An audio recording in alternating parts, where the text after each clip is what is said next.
en ce qui concerne Bosch Classic Service, là on parle bien d'un réseau de garage donc qui est dédié à la voiture ancienne.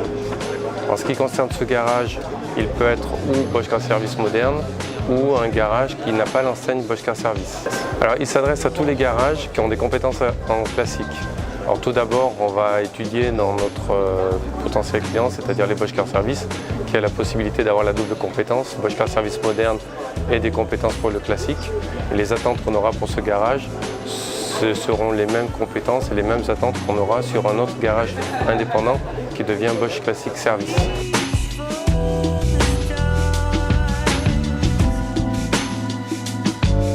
Ce garage doit avoir les compétences en fait, sur l'injection, la carburation, le freinage, sur l'hydraulique pour les anciennes Citroën.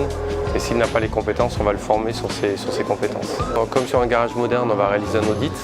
Donc, on a parlé au préalable. L'audit a été défini avec le service après-vente chez nous.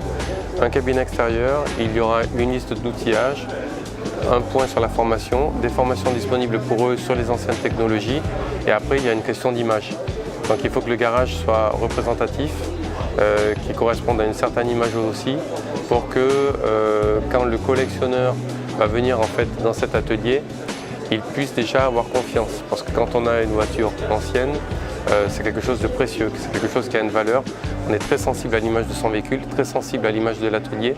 Et l'image de l'atelier va donner une image aussi des compétences qu'on peut avoir à l'intérieur. Donc nous, sur la sélectivité, oui, on va faire attention à ce que le garage ait une certaine image, une certaine représentativité pour que l'image de Bosch Classic Service colle avec l'image en local de cet atelier. Donc dans l'audit, on va faire un état aussi sur leurs compétences, sur ce qu'ils sont capables de faire ou ne pas faire. À partir de là, on est capable donc, de les former sur l'injection. Donc ça, c'est plus dans notre ADN, dans notre nature, puisqu'on est à la base de ce système. Mais on va les former aussi sur d'autres technologies anciennes, comme la carburation ou l'hydraulique de chez Citroën, même si on n'est pas producteur et fabricant de ces systèmes-là. Mais comme on l'a évoqué, sachant qu'on a affaire à un garage multimarque, il doit pouvoir intervenir sur toutes ces technologies. Si le garage fait du classique et du moderne, il doit faire un minima 50% de son activité sur du classique et avoir un minima un mécano dédié pour les voitures anciennes et de collection.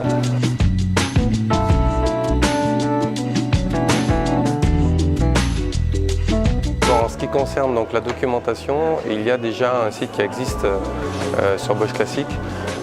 À l'intérieur, on va trouver donc, de la pièce basée sur une marque, sur un véhicule. Et lié à cette pièce, on va avoir des fiches techniques. Donc, toute cette collecte en fait, d'informations existe, elle a déjà été faite. Ça existe sur le site internet. Ensuite, on avait ce qu'on appelait des cahiers jaunes qui ont été ensuite évolués vers le livret bleu, où on a aussi des fiches explicatives sur la technologie, selon les systèmes, si on parle de l'injection, du freinage ou de différentes technologies.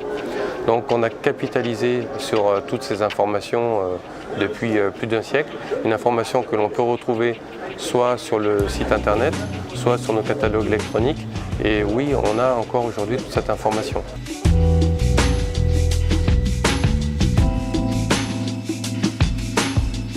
On a déjà un certain nombre de milliers de références qu'on estime à plus de 50 000 qui sont disponibles. Après, c'est difficile toujours de savoir si elle est affectée au véhicule ancien. Donc on a déjà des pièces disponibles, donc on l'évoquait en neuf, en échange standard.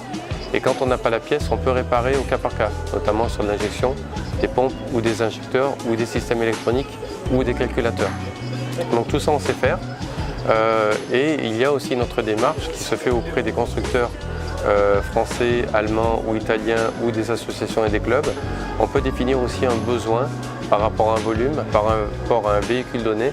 Et là, on est capable, dans certains cas, de faire de la refabrication, de refaire de la mini-série pour un véhicule donné.